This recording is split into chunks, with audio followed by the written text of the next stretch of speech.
मैं टैक्सी से जा रहा था। रास्ते में एक लड़की का एक्सीडेंट हो गया और वह सड़क किनारे तड़प रही थी।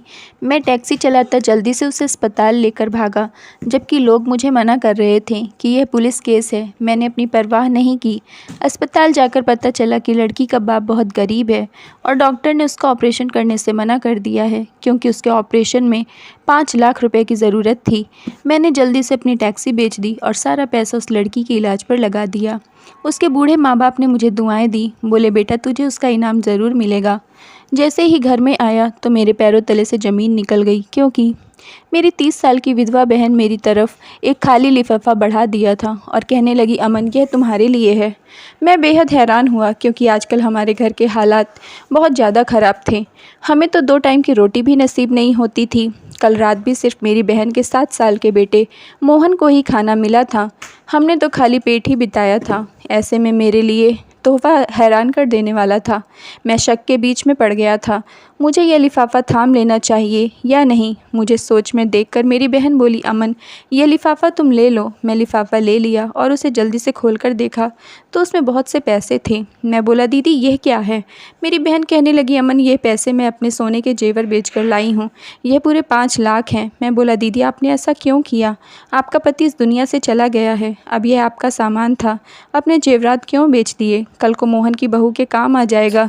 दीदी बोली, अमन तुमने भी खूब कही। यहाँ हमारे घर में खाने के लाले पड़े हुए हैं और गुजर बसर बहुत मुश्किल हो गया है। तुम्हें मोहन के भविष्य की पड़ी है।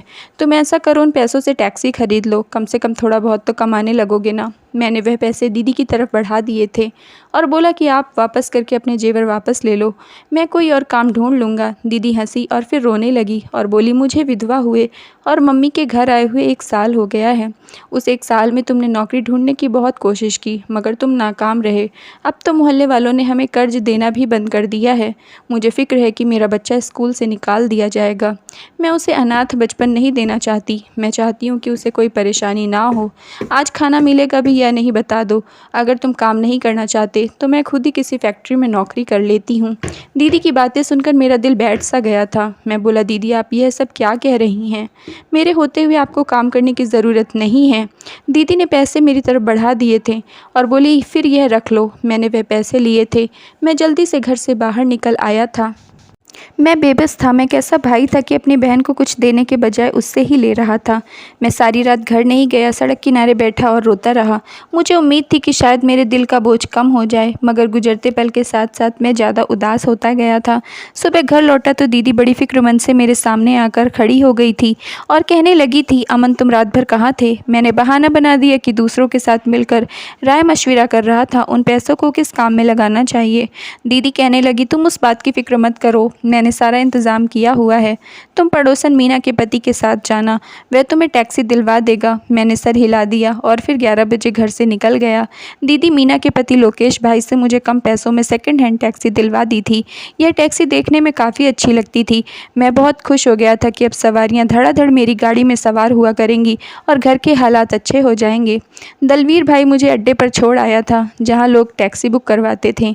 जाने से पहले दलवीर ने मेरे कंधे पर हाथ रखा और बोला, अच्छा यार अब मैं चलता हूँ, आगे की किस्मत तेरी है। मैं उसकी बात सुनकर हैरान हुआ था, क्योंकि अब तो सब कुछ ही मेरे हाथ में था। मुझे यकीन था कि बहुत जल्दी मेरी कमाई शुरू हो जाएगी। मैं अड्डे पर सवारी के इंतज़ार में खड़ा था, जब थोड़ी सी तोंद वाला काला आदमी मेरे सामने आकर खड़ा हो गया। कहने लगा, टैक्सी वाले भाई यहाँ पर नए लगते हो? मैं जल्दी से सिर हिलाया और से बोला, जी आज पहले दिन ही काम पर आया हूँ, लेकिन आप इस बारे में ना सोचो, मैं गाड़ी चलाने में माहिर हूँ। उस आदमी के माथे पर बल पड़ गए थे। कहने लगा, तुम नए हो इसलिए तुम्हारी गाड़ी को नुकसान नहीं पहुँचा रहा हूँ। यह मेरा अड्डा है, यहाँ पर तो परिंदा भी मेरे बिना परमिशन के पर नहीं मारता।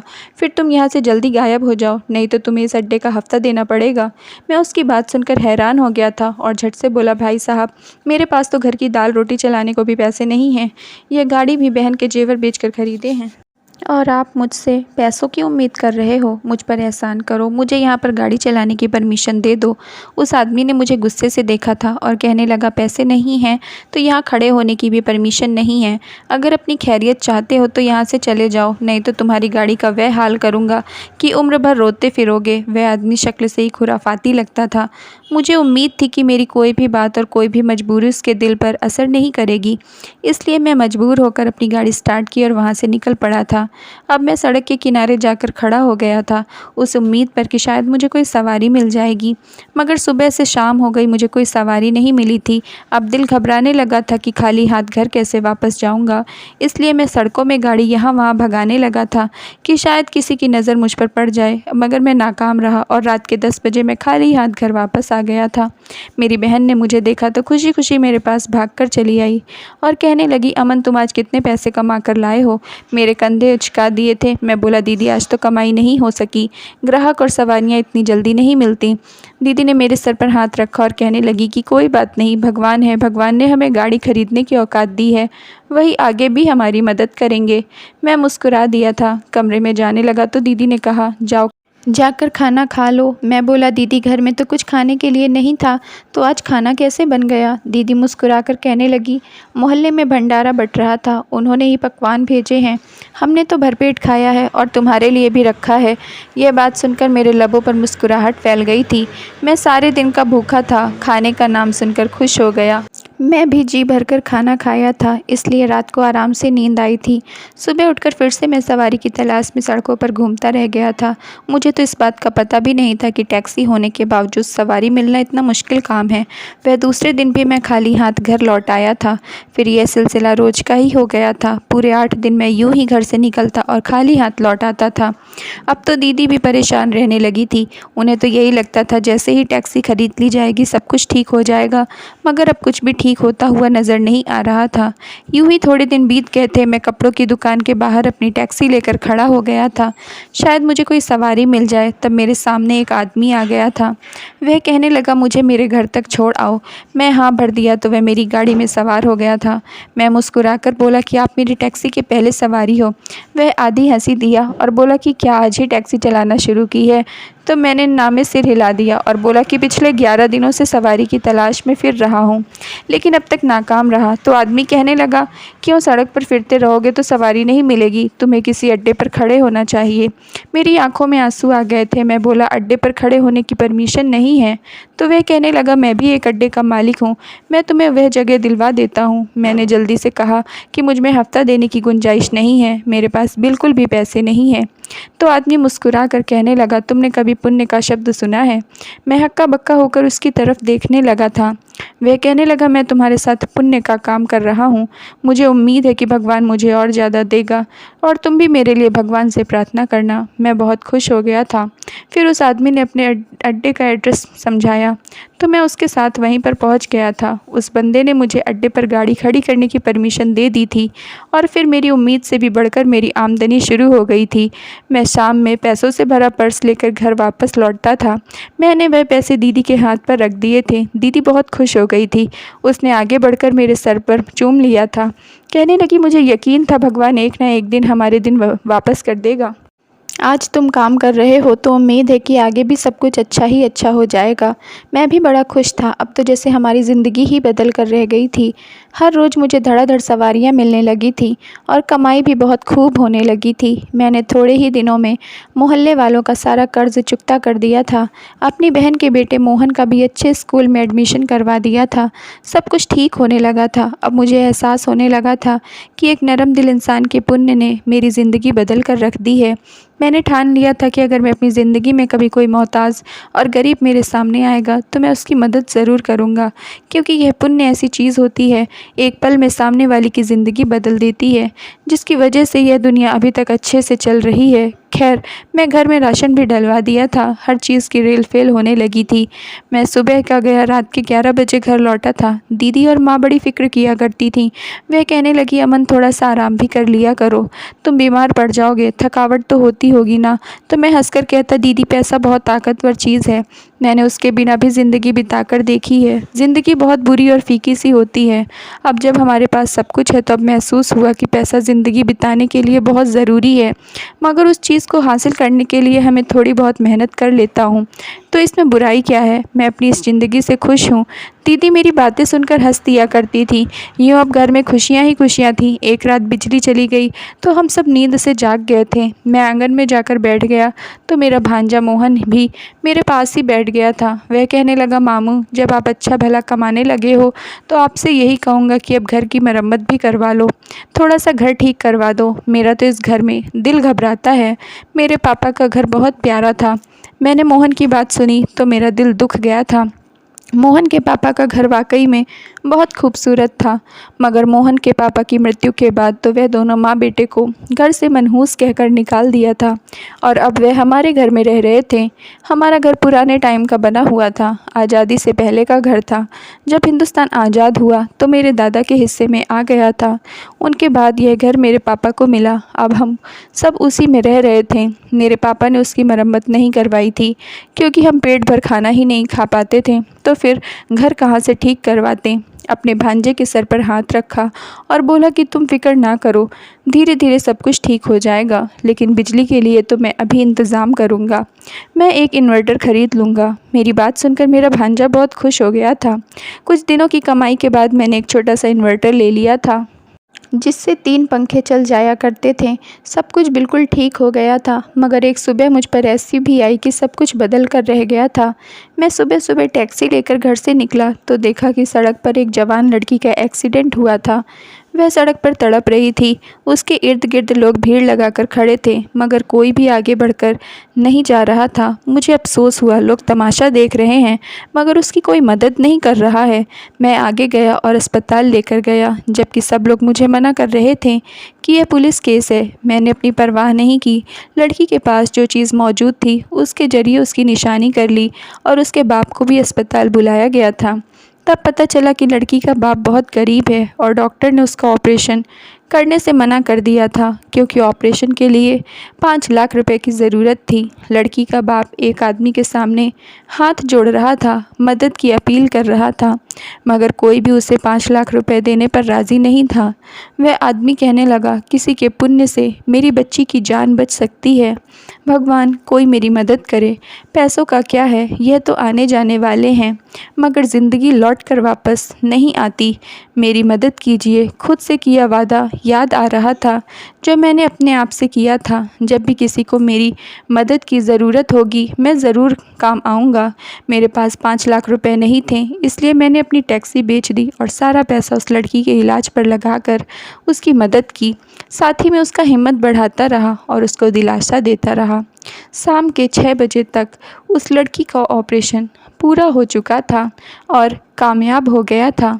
लड़की को होश आ गया था। इसलिए मैं लड़की की माँ से घर जाने की परमिशन मांगी तो उसने मुझे बहुत सारी दुआएं दी और बोला, तुझे ऐसा ही इनाम मिलेगा। मैं मुस्कुराकर अस्पताल से निकल गया था और पैदल ही घर की तरफ चल पड़ा था।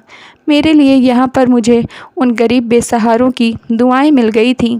घर में राशन वगैरह तो मौजूद था, इसलिए मैंने टैक्सी बेचने में ज़्यादा देर नहीं लगाई थी।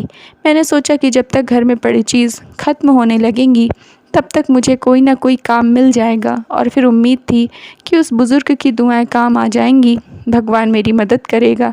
खैर रात गई। मैं ज्यों ही घर आया तो मेरे पैरों तले से ज़मीन निकल गई क्योंकि मेरे घर की हालत बहुत ख़राब हो चुकी थी। हर चीज़ तितर बितर थी, हर तरफ उखाड़ टुकड़ा था। ऐसा लगता था जैसे कोई बहुत बड़ा तूफ़ान मेरे घर से होकर गया हो। जल्दी से घर में दाखिल हुआ तो मेरी बहन भागती हुई आकर मेरे गले लग गई थी। वह फूट फूट कर रो रही थी। मैं बोला, मुझे कुछ तो बताओ कि क्या हुआ है, यह सब किसने किया है। तब मेरी मम्मी कहने लगी, अमन हमारे साथ बहुत जुल्म हो गया है। ना जाने किसने पुलिस को झूठी खबर दिया कि हम नशे का बिजनेस करते हैं। वे इसलिए हमारे घर में छापा मारने आए थे। उन्होंने घर की एक एक चीज़ को उजाड़ दिया है, तहस नहस कर दिया है। साथ ही साथ जो तुमने राशन डलवाया था वह भी उठा कर ले गए और यह कहने लगे कि हमें उसको भी चेक करना है, कहीं उसमें नशे की दवाई न छुपी रखी हो। उनकी बातें सुनकर मैं तो हक्का बक्का रह गया। यह सब कैसे हो सकता था। मैंने देखा कि हमारे आंगन को खोद डाला गया था। मेरा 7 साल का भांजा डरा सहमा सा बैठा हुआ था। मैं उसके पास गया और बोला कि बेटा मोहन, परेशान होने की ज़रूरत नहीं है, सब कुछ ठीक हो जाएगा। उसने मेरे कंधे पर हाथ रखा और बोला, मामू मैं परेशान नहीं हूँ। मुझे उम्मीद है जिस तरह आपने पहले सब कुछ ठीक कर दिया था अब भी वैसे ही कर दोगे। अब तो आपके पास टैक्सी भी है, मेरी मम्मी को अपना जेवर बेचने की ज़रूरत नहीं पड़ेगी। मोहन की बात सुन मुझे शर्मिंदगी महसूस हुई। उस बच्चे को क्या मालूम था कि मैं तो अपनी टैक्सी बेच दिया। उन सब के चेहरे उतरे हुए थे, मगर फिर भी उन्हें उम्मीद दी थी कि अमन सब कुछ ठीक कर देगा। लेकिन कोई नहीं जानता था कि अब तो मेरे हाथ भी कुछ नहीं था। मुझे उम्मीद नहीं थी कि मेरे साथ ऐसा भी हो सकता था। मेरे दिमाग में दीदी का आशीर्वाद घूमने लगा था। उसने मुझे आशीर्वाद दिया था कि मैं किसी के साथ पुण्य करूँगा तो इसका सिला मुझे मिलेगा। मुझे क्या मिला था? जब मैं घर वापस आया तो मेरा घर ही उजड़ा हुआ था। खैर, रात यूं ही बीत गई। मैं सबको दिलासे देता रहा। सुबह जब मैं काम पर नहीं गया तो मम्मी कहने लगी, अमन तुम तो काम पर जाओ, काम पर नहीं जाओगे तो हम खाएंगे कहाँ से? अब तो तुम्हारे घर में ना दाल है, ना आटा है, ना ही पकाने का कुछ साधन है। मैं बोला, मम्मी मेरी तबीयत ज़रा ठीक नहीं है, लग रहा है हम किसी मोहल्ले में कर्जा ले लेते हैं। तो मम्मी मुझे घूर कर देखने लगी। वह कहने लगी कि मोहल्ले वालों ने ही, किसी ने हमारी पुलिस में शिकायत की थी और झूठा इल्ज़ाम लगाया था, और उन लोगों के बदौलत आज हमारे घर में यह सब कांड हुआ है। क्या हमने आंगन में छुपा कर रखती थी नशे की चीज़? खैर, मम्मी के लिए मैं घर से बाहर तो निकल गया था, मगर कहाँ से कुछ काम करता। शाम में जब खाली हाथ वापस आया तो सबके मुंह लटक गए थे। मेरा भांजा कहने लगा, मामू मेरा भूख से बुरा हाल हो रहा है, कुछ तो ले आते। मैं जल्दी से बाहर गया और मोहल्ले की दुकान से कुछ सौदा उधार ले आया था, और वह सौदा घर में दिया तो दीदी मेरे पास आकर बैठ गई और कहने लगी, अमन मुझे ऐसा लग रहा है कुछ ना कुछ गड़बड़ है, तुम मुझे परेशान लग रहे हो, मुझे बताओ तो क्या हुआ है? मैंने कहा, दीदी मैंने टैक्सी बेच दी है। मेरी बहन मेरी बात सुनकर हक्का बक्का रह गई थी। वह कहने लगी, तुम क्या कह रहे हो? तुमने टैक्सी क्यों बेच दी? मैंने सारी बात उसे बता दी कि किस तरह से एक लड़की मौत के मुंह में चली गई थी। उसके इलाज के लिए पैसों की ज़रूरत थी। अगर मैं इंतज़ाम ना करता तो वह जान से हाथ धो बैठती। दीदी चुपचाप मेरी तरफ बेबसी से देख रही थी। वह मुझसे कुछ कहना चाह रही थी, मगर बोल नहीं पा रही थी। मम्मी आगे बढ़ी और कहने लगी, तुम्हारी पाप पुण्य अब हमारे पेट भरेगा क्या? सारी ज़िंदगी तो भूखे रहें, अब हाथ में 4 पैसे आने लगे तो तुम्हें पुण्य का बुखार चढ़ गया। अब तुम मुझे यह बताओ कि तुम्हारे साथ किसने पुण्य किया था? तुम्हारी बहन ने ही अपने जेवर बेचा, तब जाकर घर के हालात ठीक हुए, और तुमने वह टैक्सी ही पुण्य की भेंट चढ़ा दी। मेरी बहन आगे बढ़ी और बोली, मम्मी अमन ने अच्छा काम किया है, उसे कुछ मत कहिए। मम्मी कहने लगी, अच्छा काम किया, भाड़ में जाए, क्या मिलेगा उसके? अच्छे काम से 2 टाइम की रोटी मिलेगी क्या? उस लड़की का बाप कहीं से भी पैसों का इंतज़ाम कर लेता, जहाँ से मर्जी, कम से कम हमारे पेट पर तो लात ना मारती। मैं यह बातें सुनकर बहुत गम में हो गया था, रोने लगा था। मेरी बहन मुझसे कहने लगी, सब कुछ ठीक हो जाएगा। बहन के कहने के बावजूद भी कुछ भी ठीक नहीं हुआ था। सब कुछ पहले जैसा होने लगा था। हमारे घर में फिर से गरीबी और भुखमरी ने घेर लिया था। मम्मी सारा दिन बैठी मुझे बातें सुनाती रहती थीं, जबकि मोहन बहुत उदास रहता था। वह मेरे पास आकर बैठकर कहने लगा कि मामा, क्या पुण्य बहुत बुरी चीज़ होती है? मैं जल्दी से बोला, नहीं बेटा, ऐसी कोई बात नहीं है, तुम ऐसा क्यों कह रहे हो? तो कहने लगा, जिस दिन से आपने पुण्य किया है हमारे घर के हालात ख़राब हो गए हैं, तो मुझे ऐसा लगने लगा है पुण्य का काम करना अच्छी बात नहीं होती है। मैंने उसके सर पर हाथ फेरा और बोला कि बेटा, पुण्य तो अच्छा होता है, मगर परीक्षाएं भी तो भगवान हमसे लेता रहता है। तुम यही समझो कि ये परीक्षाएं भगवान की तरफ से आई हैं, इसमें हमें पास होकर दिखाना है। मुझे उम्मीद है कि एक ना एक दिन सब कुछ ठीक हो जाएगा। मोहन उदास बैठा तो मैं कहने लगा, तुम जाओ आंगन में जाकर खेलो। बोला कि मामा, सारा आंगन टूटा पड़ा है, मैं कहाँ खेलूँ? मैं वहाँ खेलता हूँ तो मेरे पाँव जख्मी हो जाते हैं। मैं बोला, तुम टूटे हुए आंगन के पास ही बैठकर खेलो। छोटे बच्चों को तो मिट्टी में खेलने का मज़ा ही कुछ और है, तुम भी मिट्टी में खेलो, तुम्हारा दिल लग जाएगा। उसने कहा, ठीक है। मैं इतना कहकर कमरे के अंदर निकल गया और मेरा भांजा मोहन मिट्टी में खेलने लगा था, जबकि मैं बिस्तर पर पड़ा सोचने लगा था कि पुण्य भी हर इंसान नहीं कर सकता। मुझे कम से कम यह तो सोचना चाहिए था कि मैं गाड़ी बेचकर गुजर बसर कहाँ से करूँगा। लेकिन फिर मेरी आंखों के सामने उस लड़की के माँ बाप की शक्ल घूम गई थी। उसके चेहरे पर जो खुशी थी उसे मैं महसूस करके बड़ा सुकून मिल रहा था। फिलहाल मोहन थोड़ी देर बाद खेलने के बाद भागता हुआ मेरे पास आया और कहने लगा, मामा आंगन में कोई चीज़ पड़ी है। मैं बहुत हैरान हुआ और उसके साथ बाहर गया। उसने इशारा किया कि आंगन के अंदर कोई चीज़ है। वह कहने लगा, मामा किसी की लाश है क्या? उसकी बातें सुनकर तो मेरे होश उड़ गए। अब मेरे लिए कोई नई परीक्षाएं ना खड़ी हो जाएं। अगर हमारे घर से कोई लाश निकल आती तो क्या होता? मैं मोहन के पीछे गया और हाथों से मिट्टी खोदने लगा। वहाँ एक सफ़ेद कपड़ा था। मैं जब काफ़ी सारी मिट्टी खोद ली तो देखा एक छोटा सा कपड़ा था जिसके अंदर कुछ बंधा हुआ था। अब मैं डर भी रहा था मुझे उसे खोलना चाहिए या नहीं, मगर मैंने हिम्मत की और भगवान का नाम लेकर उस गांठ को खोल दिया था। यह देखकर तो मेरी आंखें चौंधिया गई थीं कि उस पोटली में बहुत सारे सोने के जेवर पड़े हुए थे। इतना ही नहीं बल्कि सोने के सिक्के भी पड़े हुए थे। मैं जल्दी से चिल्लाया, मम्मी और दीदी जल्दी से इधर आओ। वह भी भागती हुई मेरे पास आ गई थीं। जब उनकी नज़र जेवर पर पड़ी तो वह भी हैरान रह गई थीं। हमने सब कुछ खोजबीन किया तो पता चला कि यह जेवर जो पहले रहते थे वह लोग ज़मीन के अंदर गाड़कर चले गए थे, जो बड़े दिनों से यहाँ पर दफन पड़े थे। ना जाने कब तक यूं ही और रहते, शायद सदियों ही बीत जाते, मगर ये हमारे हिस्से की दौलत थी। हम सबकी आंखों में आंसू थे। वह जेवर हमारे बहुत काम आए थे। हमारी ज़िंदगी एकदम बदल कर रह गई थी। हमारे हालात अच्छे हो गए थे। बहन के जेवर बेचे थे, उसे भी मैंने नए बनवा दिए थे। मोहन को अच्छे स्कूल में दाखिला करवा दिया गया। मैंने पॉश इलाके में नया घर ले लिया था। मेरी बहन के लिए भी एक अच्छा रिश्ता आ गया था। वह लड़का मोहन को भी बाप के रूप में पसंद था। बहन की रजामंदी से मम्मी ने यह रिश्ता तय कर दिया था। बहन ब्याह कर चली गई। अब वह अपने घर में बहुत खुश है। अब मम्मी अक्सर मेरे पास आकर बैठ जाती हैं और कहती हैं कि अमन, हमारी यह जो हालात बदले हैं बस तुम्हारी वजह से मुमकिन हुआ है। अगर तुम ना पुण्य करते ना तो हम भी 2 टाइम की रोटी के लिए तरसते होते। तुमने अपनी मेहनत से बढ़कर पुण्य का काम किया है। भगवान ने हमें हमारी औकात से बढ़कर सब कुछ दे दिया है। वह किसी का उधार नहीं रखता। किसी के साथ किए हुए पुण्य को तो वह लौटाकर वापस ज़रूर देते हैं। जैसे मेरे साथ हुआ था, मैंने तो अपनी ज़िंदगी के एक्सपीरियंस से यही सीखा था कि भगवान अपने भक्तों के साथ भला करने वालों को बहुत कुछ देता है। Thank you friends. अगर आप लोगों को स्टोरी पसंद आई हो तो प्लीज़ लाइक कर दीजिए और चैनल को सब्सक्राइब कर दीजिए।